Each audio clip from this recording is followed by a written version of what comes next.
Good morning. I'm Navneet Kaur from Computer Science Department of Chandigarh Polytechnic College, and today going to give you an introduction to multimedia. So first of all, let us have a look at the definition of what is multimedia. Now, multimedia means the use of more than one medium. So it means that we are integrating multiple kinds of medium into a single file.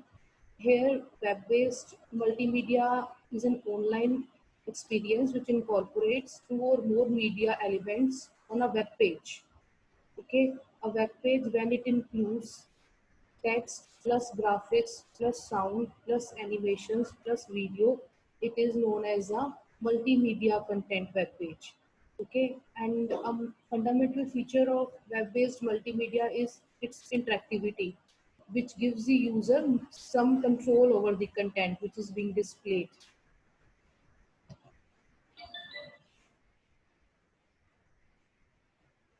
Next, we have the elements of multimedia. So first element is text, second is graphics, third is animation, fourth is sound, and fifth is video. Now, what is a multimedia application? Okay, a multimedia application is one which uses multiple mediums like text plus graphics plus images plus sound plus animations or videos. Now, what are the examples of multimedia applications?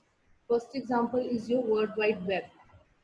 Second is multimedia authoring, that means Adobe or Macromedia Director software, then Hypermedia courseware. Another example is interactive TV or computer games or virtual reality softwares or digital video editing systems and multimedia database systems. Next comes the difference between hypertext and hypermedia. Now, hypertext is the text which will point to some another text. Okay, the difference between hypertext and plain text is that plain text is just a collection of statements or paragraphs or headings or titles, whereas hypertext always points to some other text, whether on the same page or on the another page.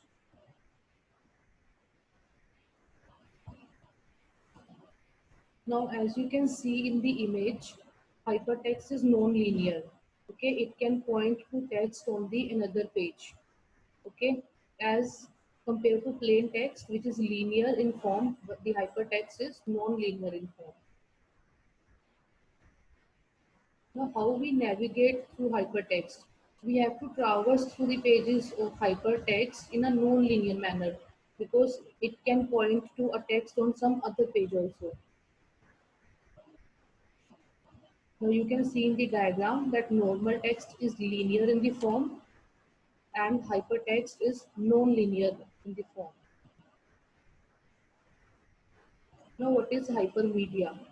Now hypermedia means in addition to text, it will contain another mediums also like graphics, images, sound clips and video clips. As in the diagram, you can see that hypermedia constitute all these things along with text, graphics plus sound plus audio plus video plus animations. Now, an example of hypermedia application is the World Wide Web, www, in which the websites have web pages that include multimedia content, then Microsoft PowerPoint, in which presentation can be prepared with text combined with graphics or sound or audio or video clips or animations or charts. Next is any PDF software, Adobe Flash Player, and so on. Now we'll see different types of multimedia and what is the importance of multimedia in daily life. So first is your linear multimedia and second is your non-linear multimedia. Now what is a linear multimedia website? A linear website which has multimedia content, it will start from the beginning and progress through a set of events until they reach the end. User will have no control for navigation. They will progress from beginning to the end in a linear manner. But some websites which have non-linear multimedia content, in that case, the users will have control. That means user can navigate to their desired page in a non-linear fashion also. User can go to a page of their own choice in non-linear fashion in case of non-linear multimedia websites. Next is the interactive type of multimedia. Now, these kind of multimedia provide a big navigation control to their users. Here, the users can directly respond to, and they can also control all the media elements. So, they are active participants in case of interactive multimedia. Now, what is the importance of multimedia? Now, there is a statement: tell me and I forget, show me and I may remember, involve me and I will understand. Now, according to this statement, each person will learn differently and each person is inspired by something different. So, multimedia will help a person to remember more, as according to this statement it is saying that tell me but I'll forget, show me but I'll remember some, involve me and I will understand. So multimedia combines several elements. It involves the users, okay, it shows them and it tells them at the same time, so it is easy for the people to grasp the things using multimedia. Now, according to a research, it shows that people will remember only 20% of what they see and 30% of what they hear. Okay, but when they see and hear it together, then they will remember 50%. And if we include some interaction in it, then they will remember 80% of it. So, this is what we do in multimedia.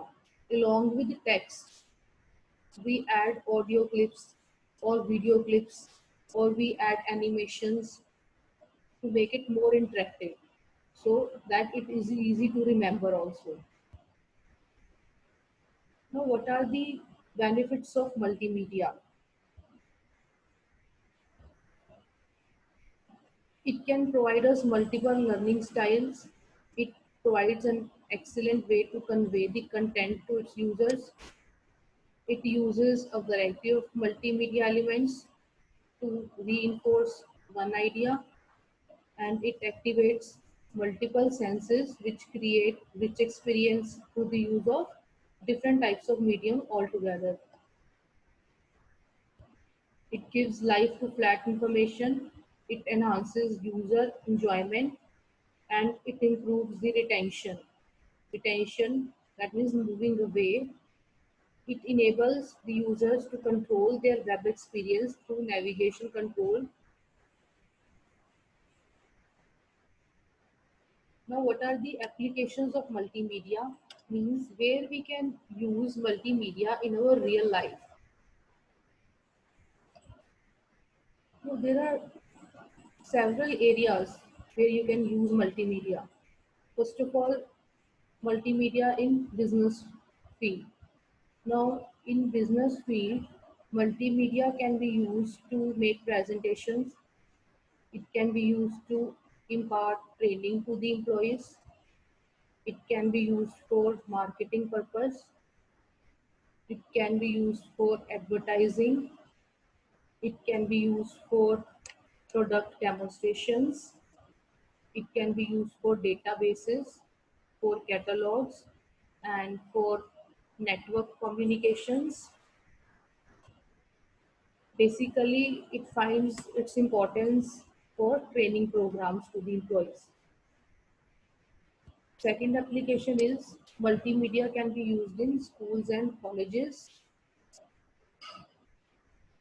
Now, since multimedia provide you with multiple types of medium for delivering effective teaching, so it is very good to use for teaching so that students can learn at their own pace, at their own comfort and time. Basically, multimedia is used in distance education and open learning systems where students are not physically present. Okay. Another application is multimedia can be used in homes and offices also. Like if you have to convert your videos into digital formats or you want to store your pictures, so it can also be applied to your TV to make it an interactive TV or ITV.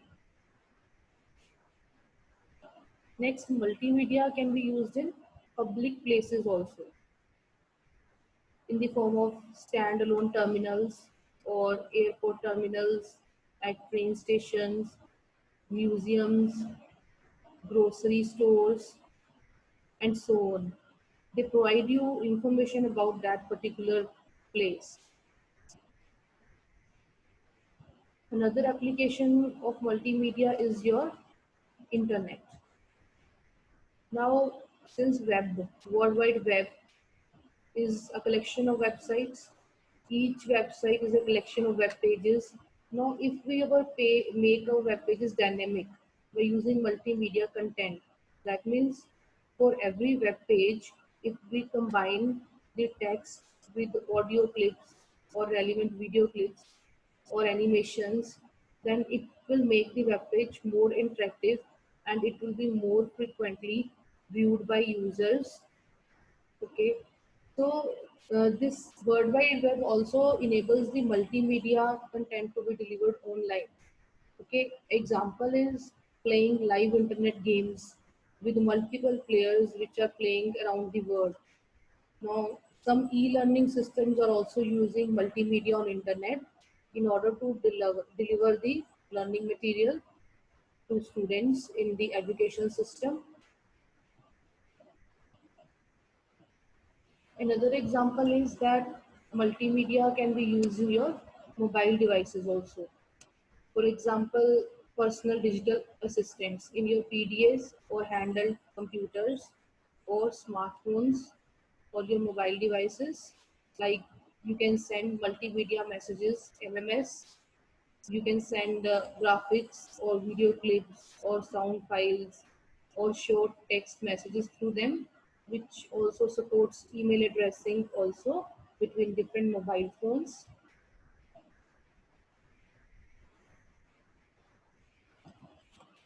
Thank you for listening.